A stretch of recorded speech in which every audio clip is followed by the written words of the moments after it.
Hello everyone, and welcome to another video. Today we're going to continue talking about the legislative branch of the government.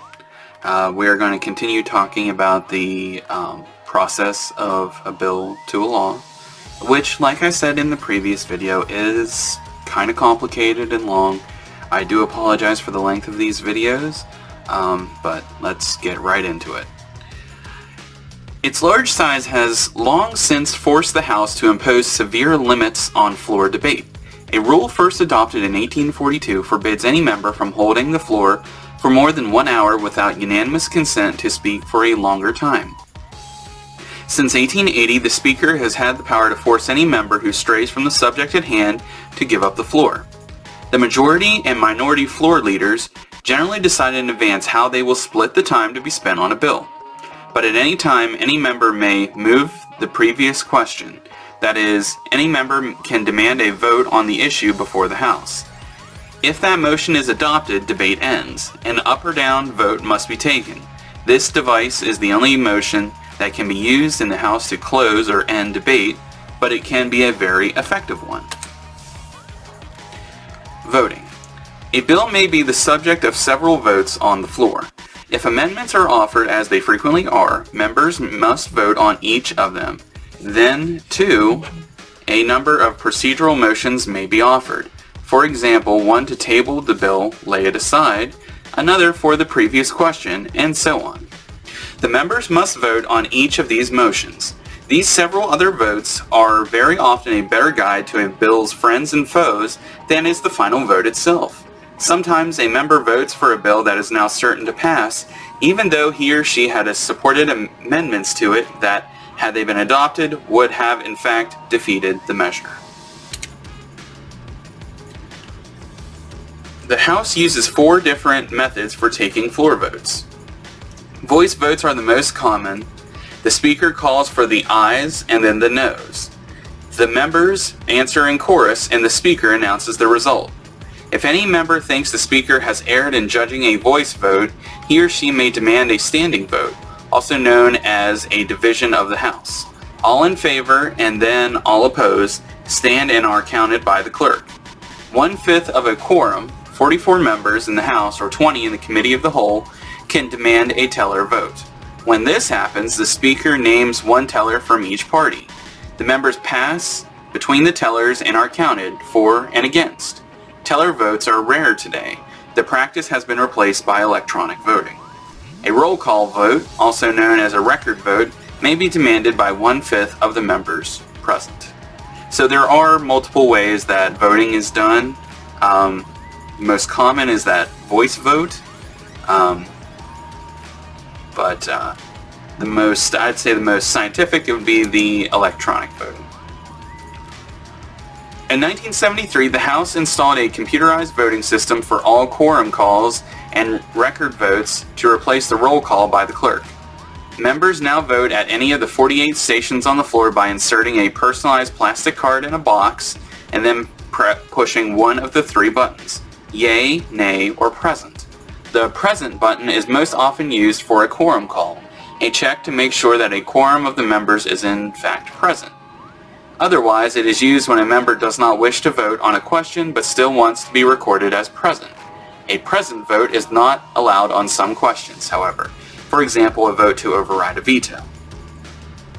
A large masterboard above the Speaker's chair shows instantly how each member has voted. The House rules allow the members 15 minutes to answer quorum calls or cast record votes. Voting ends when the Speaker pushes a button to lock the electronic system, producing a permanent record of the vote at the same time. Under the former roll call process, it took the clerk up to 45 minutes to call each member's name and record his or her vote. Before 1973, roll calls took up about 3 months of House floor time each session. That's a lot of time. So this process has sped up the voting process exponentially. Voting procedures are much the same in the Senate. The upper house uses voice, standing, and roll call votes, but does not take teller votes or use an electronic voting process. Only 6 or 7 minutes are needed for a roll call vote in the smaller upper chamber. So there's only 100 members in the upper chamber, so they don't need all of that stuff that the House has. Final steps. Once a bill has been approved at second reading, it is engrossed or printed in its final form. Then it is read a third time by title and a final vote is taken. Invariably, a bill is approved at the third reading and then the Speaker signs it. A page, a legislative aide, then carries it to the Senate side of the Capitol and places it on the Senate President's desk. The House and the Senate really are two quite different places. Overall, however, the basic steps in the lawmaking process are much the same in the two chambers. Still, there are a few critical differences in their processes. Speaker of the House Nancy Pelosi hands the College Cost Reduction Act of 2007 to House Clerk Lorraine Miller after signing it, for delivery to the Senate for consideration.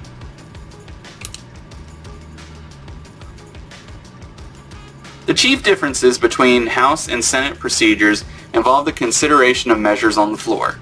With introduction by a senator formally recognized for the purpose, a measure is given a number, read twice, and then referred to a standing committee, where it is dealt with much as are bills in the House. The Senate's proceedings are less formal and its rules less strict than those in the much larger lower house. For example, the Senate has only one calendar for all bills reported out of its committees. Bills are called to the Senate floor by the majority leader, usually, but not always, in consultation with the minority leader. Where debate in the House is strictly limited, it is almost unrestrained in the Senate. Indeed, most members of the Senate are intensely proud of belonging to what has often been called the greatest deliberative body in the world. As a general matter, a senator may speak on the floor for as long as he or she pleases. Unlike the House, the Senate has no rule that requires the member to speak only to the measure before the chamber. In short, a senator can talk about anything he or she wants to. And the Senate's rules do not allow any member to move the previous question. Many bills, and particularly the most important pieces of legislation, come to the Senate floor under a unanimous consent agreement. The majority leader regularly negotiates these agreements with the minority leader, and they become effective only if no senator objects. Unanimous consent agreements usually limit the amount of floor time to be devoted to a particular measure and the number and content of amendments that may be offered to it.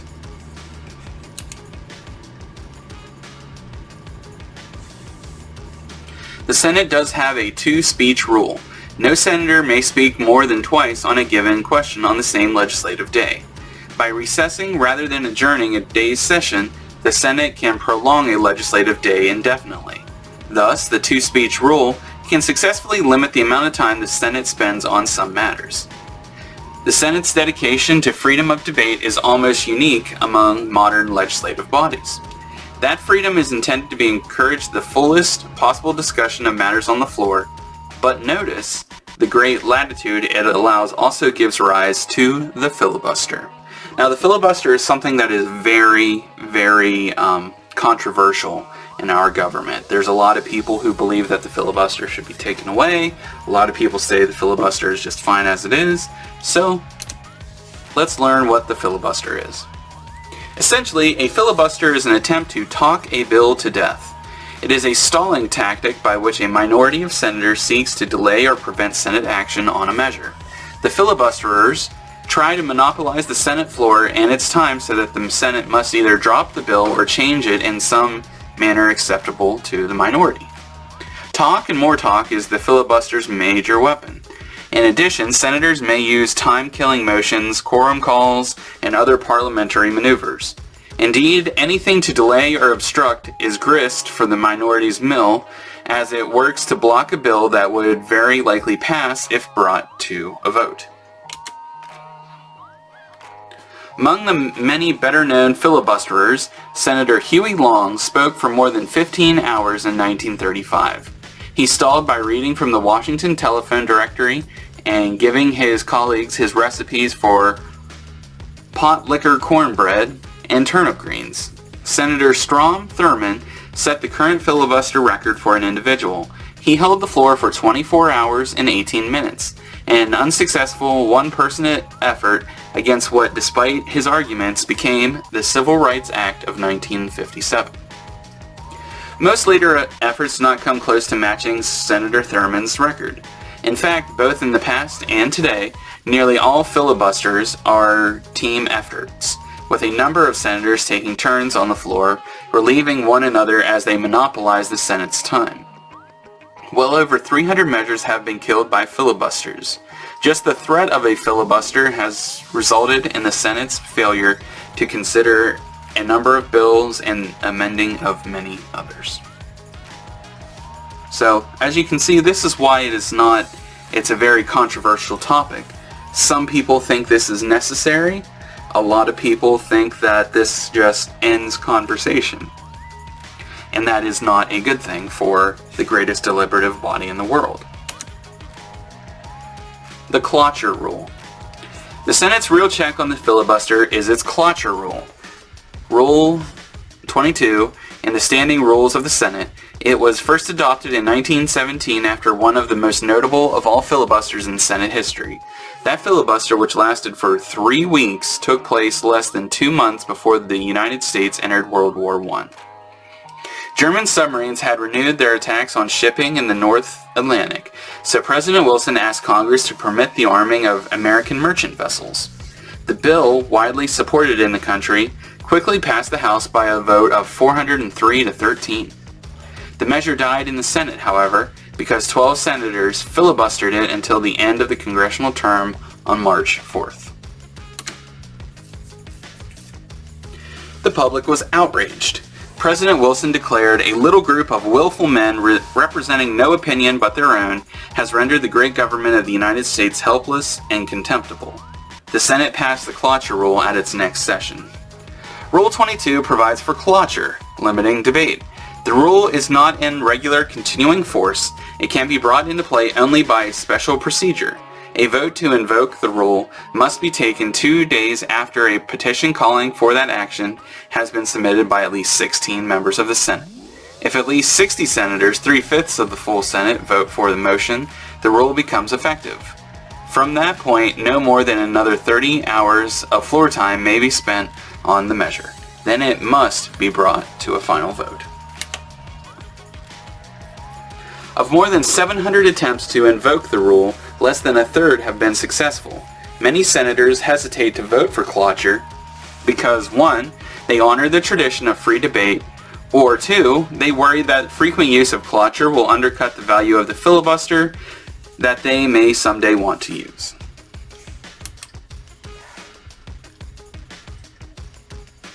Modern uses of the filibuster. Filibusters have become much more common in recent years because, for more than a decade now, party control of the upper house has been a very narrow thing. The Democrats enjoyed a reasonably comfortable majority in the 111th Congress. 58 Democrats, plus 2 independent members who chose to support the Democrats, to the GOP's 40 seats. Even so, the 60 votes needed to beat back a filibuster were at times hard to come by. Since 2010, the Democrats have had a much smaller margin of control in the Senate. Today, the balance sits at 53 seats for the Democrats to the GOP's 45 seats. That's actually out-of-date information there. It's actually 50-50 right now. Even with those 2 votes, however, the Democrats do not have the 60 votes needed to invoke cloture, which is still true.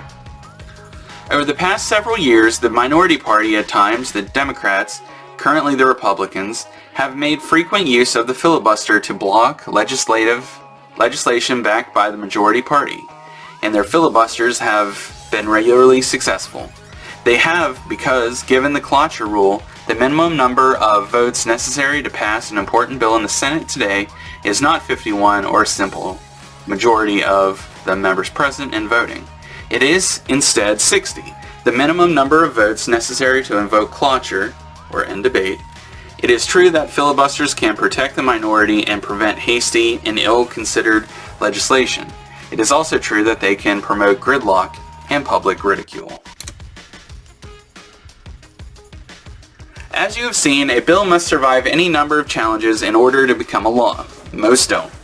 A measure can be killed or simply buried in a subcommittee, in the full committee, in the House Rules Committee, or in any of the parallel committees in the Senate.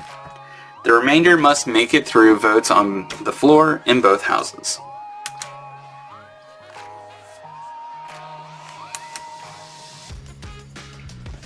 Any measure that does survive the legislative process must have been passed by both houses in identical form. Most often, a bill approved by one house and then passed to the other is left unchanged by the second.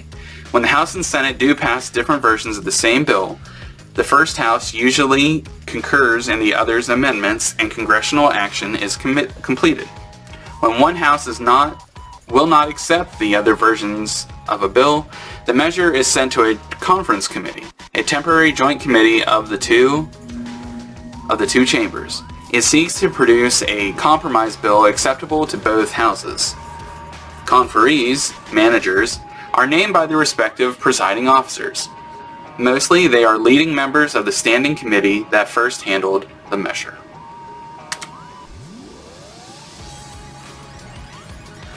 Both chambers' rules say that a conference committee can consider only those parts of a bill on which the two houses have disagreed.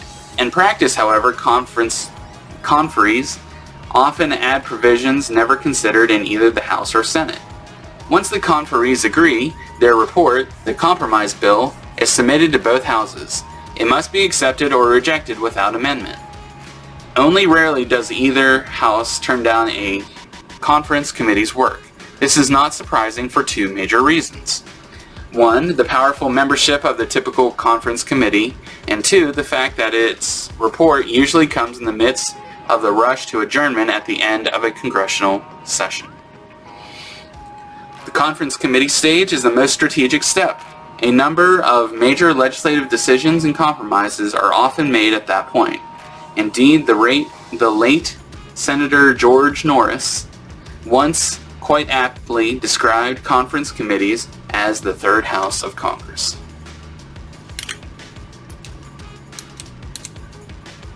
Okay, this is a chart that kind of outlines the path of a bill to a law. I'm not going to read that to you, but I will put charts like this similar up in the classroom and on Schoology. The President acts on a bill. The Constitution requires that bills and resolutions be sent to the President after they have passed both houses of Congress. The President has four options at this point. 1. The President may sign the bill and it then becomes law. 2. The President may veto or refuse to sign the bill. The measure must then be returned to the House in which it originated, together with the President's objections, a veto message. Although it seldom does, Congress may then pass the bill over to the President's veto by a 2/3 vote of the full membership of each House. The President may allow the bill to become law without signing it, by not acting on it within 10 days, not counting Sundays, of receiving it. The fourth option is a variation of the third called the pocket veto. If Congress adjourns its session within 10 days of submitting a bill to the President and the President does not act, the measure dies. Congress added another element to the President's veto power, with the passage of the Line Item Veto Act of 1996. That law gave the Chief Executive the power to reject individual items in appropriation bills. The Supreme Court held the law unconstitutional, however, in Clinton v. City of New York, 1998. Because Congress can seldom muster enough votes to override a veto, the power can play an extremely effective part in the President's dealings with Congress. The weight of that power in the executive-legislative relationship is underscored by this fact. The mere threat of a veto is often enough to defeat a bill or to prompt changes in its provisions as it moves through the legislative process. Okay guys, that's going to be it for this video. If you have any questions, you know how to get a hold of me. I hope everybody's having a great day, and I'll see you again real soon.